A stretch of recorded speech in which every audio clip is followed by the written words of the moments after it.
On News Prime, President Tinubu assures improved security through infrastructure. In business, federal government directs marketers to cut PMS prices in line with falling global oil prices.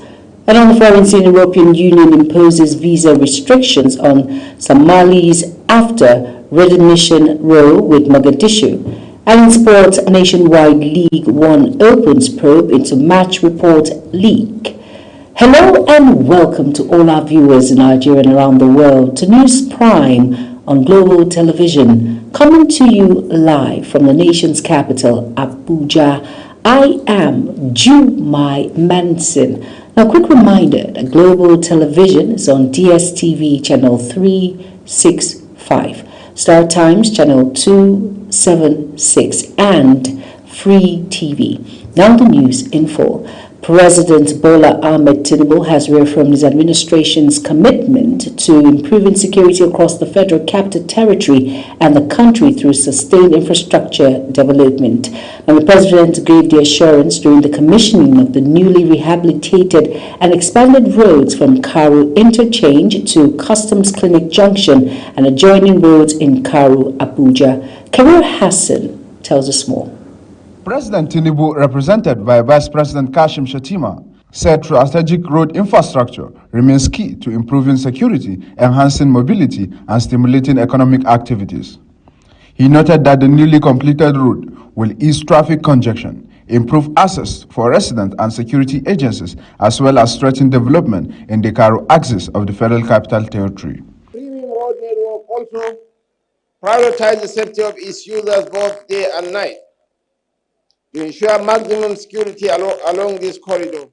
Indeed, this project stands as a clear testament to our promise to resolve urban congestion and uplift the living standards of our people. It is a direct product of our renewed hope agenda. The president also commended the FCT administration for delivering critical infrastructure projects that continue to improve the lives of residents and support the renewed hope agenda. And we want to assure every community, every district in the FCT, that under the administration of Bola Ahmed Tinubu and Kashim Shettima, we will make sure that development, dividend of democracy, will touch every area. Be assured, all we want from you is to continue to pray for this government. All we want from you is to continue to support this government. At the end of the day, we thank God Almighty. Wike thanked President Tinubu for providing the necessary support to transform the nation's capital and assured residents that more development projects will be delivered. Kabir Hassan, Global TV News. President Bola Ahmed Tinubu is presiding over Federal Executive Council meeting at the State House, Abuja. It is the first meeting of the Council in over 2 months. Before the meeting commenced, the President swore in 2 new Federal Commissioners of the Revenue Mobilization Allocation and Fiscal Commission. Nigeria's First Lady Oluremi Tinubu has commissioned the Northwest Zonal National Community Food Bank in Jigawa State as part of the federal government's effort to strengthen food security and provide relief to vulnerable Nigerians. Global TV correspondent Idris Tribune reports that the initiative is expected to serve the 7 Northwest states through the Renewed Hope Initiative. Report coming on our subsequent bulletins. On to the Senate has defended the passage of the state police bill, saying the constitutional amendment is driven by urgent national security needs rather than political considerations. Following calls by the Nigerian Democratic Congress presidential candidate Peter Obi and PRP National Chairman Hakeem Baba Ahmed to delay or reconsider its implementation. Senate Leader Opeyemi Bamidele said the proposal emerged from extensive constitutional review consultations involving the presidency, Nigerian Governors Forum, Conference of Speakers of state legislatures, and the Nigerian Police Force. He maintained that the legislation reflects a broad national consensus and should not be delayed by political interests ahead of the 2027 general elections. A federal high court in Abuja has cleared the coast for the registration of the All Democratic Alliance, ADA, by ordering the Independent National Electoral Commission, INEC, to generate the subsequently released access code for the party's registration to the Chief Akin Rickett-led leadership of the ADA. Justice Peter Lifu, in the judgment, gave INEC 72 hours within which the access code must be released to the promptum secretary of the ADA. Justice Lifu, in the judgment, faulted the electoral body for releasing the access code to one Umar Ardo, who was not a recognized protem secretary of the political association, and subsequently declared the action of INEC as illegal, wrongful, null, and void. The Independent National Electoral Commission, INEC, says it has intensified security preparations for the August 15th governorship election in Osun State through risk assessments and collaboration with the security agencies across all 30 local government areas. Osun Resident Electoral Commissioner Oluwatoyin Babalola disclosed this during a stakeholders meeting in Osogbo, adding that INEC has mapped out 200 hard-to-reach communities, trained personnel in risk management, and received about 75% of election materials. She said security agencies have assured the Commission of adequate protection before, during, and after the election to guarantee a peaceful and credible poll. The Nigerian Democratic Congress, NDC, has called on Nigerians to demand an open and accessible political space from the ruling party. The party also said it would do everything within its power to remain on the ballot of the 2027 general elections. Abdulmumin Abdul Salam, the Deputy National Publicity Secretary of the party, who stated this while addressing journalists, said the NDC will legally resist every attempt to deregister it. Political correspondent Ubong Usoro tells us more. Justice Issa Dashe of the Federal High Court, Lokoja, on Friday, June 26, 2026, set aside the court's earlier judgment of December 10, 2025, which had compelled the Independent National Electoral Commission, INEC, to register the NDC as a political party. The court held that the earlier judgment adversely affected the rights of the Peace Movement Party, PMP, which claimed ownership of the logo used by the NDC but were not joined in the original suit. Addressing the press, the Deputy National Publicity Secretary of the party, Abdulmumin Abdulsalam, said the NDC remains committed to defending democracy and resisting any move aimed at shrinking political participation. So now we are undergoing constriction or shrinking of the democratic space. Yes, inadvertently they are making us to come together to challenge, the political behemoth in the villa, and then to also build synergy to see how we can push back this externally induced shrinking. The national coordinator of the Obedient Movement, Tanko Yunusa, alleged that the ruling party is behind the challenges facing opposition parties and called on opposition leaders to unite in pursuit of a political change. He added that Peter Obi and Rabiu Kwankwaso remain committed to the NDC's future plans. Very, very clear. Any opposition whatsoever is being run to the ground. And that is not democracy. Randy Peter said Nigerians must support the preservation of a multi-party democratic system in the country. The NDC is going through is not an NDC problem. So when we continue to ask opposition this, opposition that, Nigerians must understand that in 2027, the battle is between a corrupt political class, a failed political class against more than 200 million victims of failed and rudderless leadership. As the legal battle over its status continues, the NDC insists it remains resolute in its push for political inclusion, warning that any attempts to narrow Nigeria's political space could weaken the country's democracy. Ubong Usoro, Global TV News.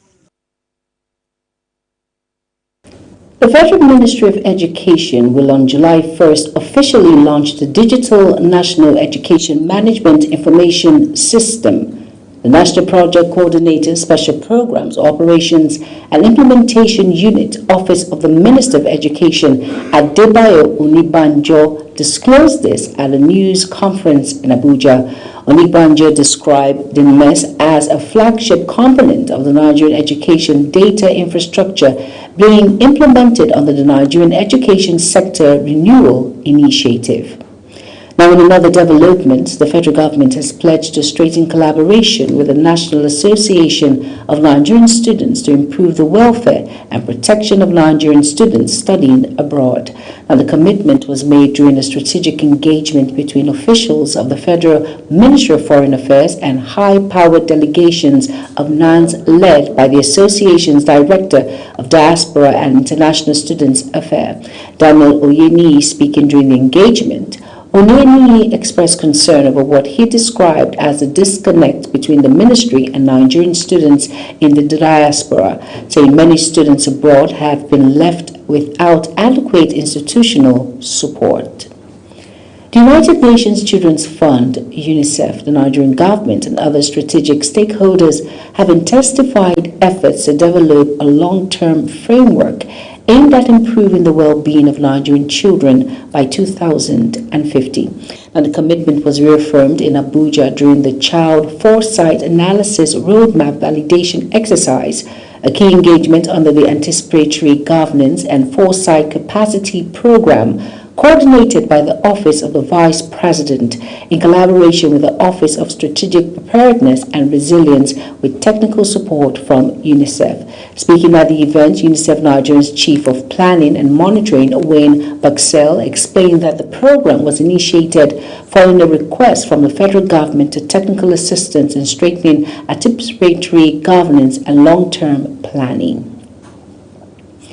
The federal government has confirmed that another evacuation flight bringing Nigerians home from South Africa will arrive in Lagos on Tuesday, as efforts continue to ensure the safety of citizens amid concerns over possible xenophobic attacks.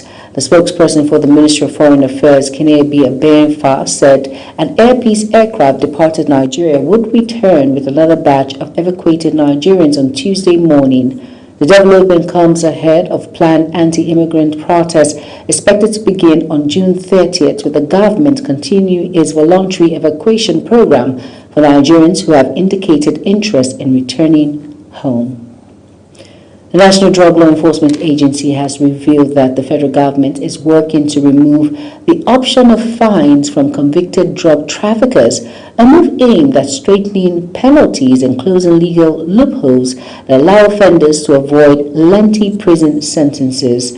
Speaking on a national television program, NDLEA spokesperson Femi Babafemi said the proposed amendment to the NDLEA Act is being championed through the Office of the Attorney General of the Federation and Minister of Justice and will soon be forwarded to the National Assembly. According to him, the amendment seeks to abolish the fine option currently available to convicted drug traffickers and replace it with mandatory prison terms ranging from 15 to 25 years.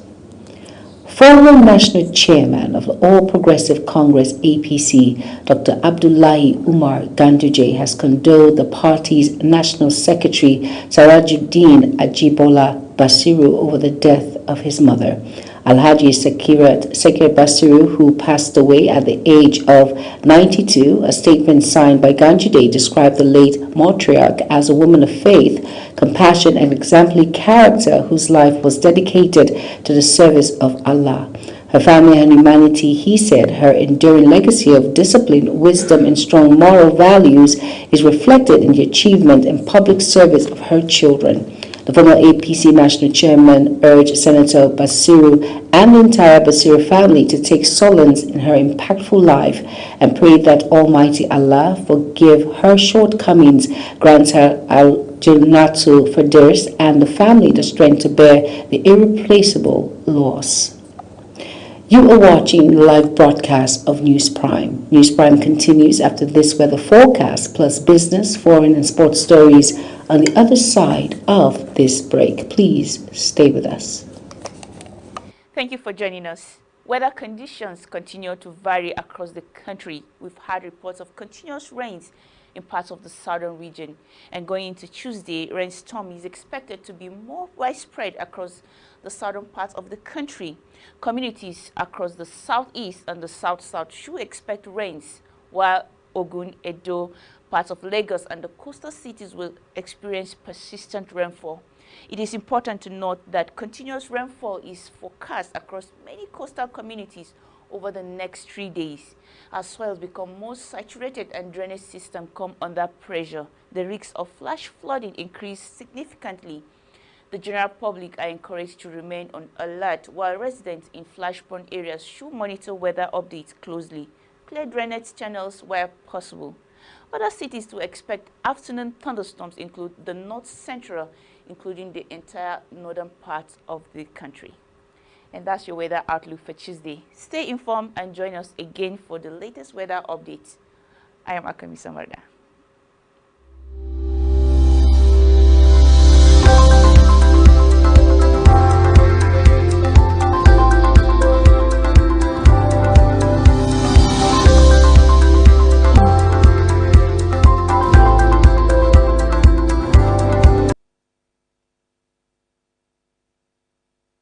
You're welcome back, and if you're just tuning in, this is News Prime on Global Television. Thank you for staying with us. In business now, the Minister of State for Petroleum Resources, Senator Hanakin Lakpobiri, has directed petroleum marketers to immediately reduce the pump price of premium motor spirit and other petroleum products to reflect the recent deadline in global oil prices. Lakpobiri issued the directive in Abuja at the 2026 Nigerian Midstream and Downstream Petroleum Regulatory Authority General Council and Legal Advisors Forum themed Beyond Compliance, Certainty and Investment Confidence in Nigeria's Petroleum Sector.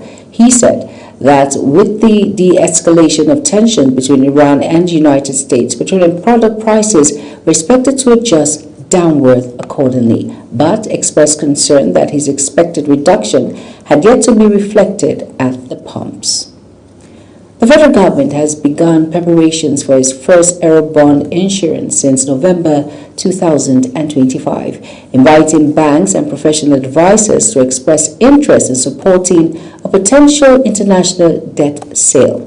According to a circular issued by the Debt Management Office, DMO, the federal government is seeking to appoint transactions advisors tasked through an open competitive bidding process. The move signals Nigerians' return to the international capital market after its last Eurobond insurance attracted demand worth more than 5 times the amount offered.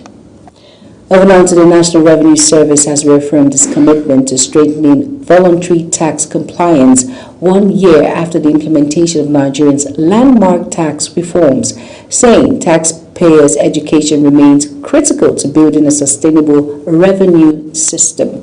According to the statement, the nationwide campaign featured activities aimed at promoting taxpayers' education, encouraging voluntary compliance, and deepening public understanding of Nigerian tax laws. The Revenue Agency made the commitment alongside the Chartered Institute of Taxation of Nigeria during the maiden edition of the 2026 National Tax Awareness Day, held to assess progress since the reforms were signed into law by President Bola Ahmed Tinubu in 2025. On a foreign scene, the European Union has imposed new visa restrictions on Somalian nationals over what it described as inadequate cooperation for Mogadishu in accepting the return of irregular migrants deported from Europe. Somali President Hassan Sheikh Mahmoud rejected the EU's criticism, insisting his government is willing to receive all Somali nationals, but argued that some asylum seekers falsely claim Somali nationality under the new measures. Somali citizens will no longer qualify for multiple entry Schengen visas, while visa processing times will increase to 45 days. Diplomatic passport holders will also lose fee exemptions and simplified application procedures.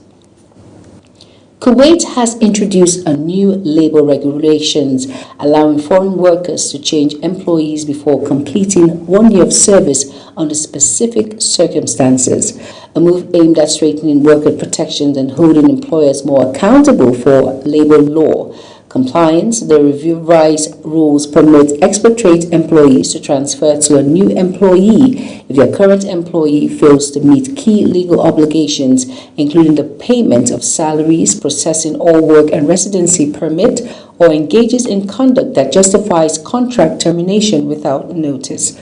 The policy marks a significant departure from the country's previous labor framework, under which most foreign workers were required to remain with the same employee for at least 1 year before becoming eligible to switch jobs, even when disputes arose.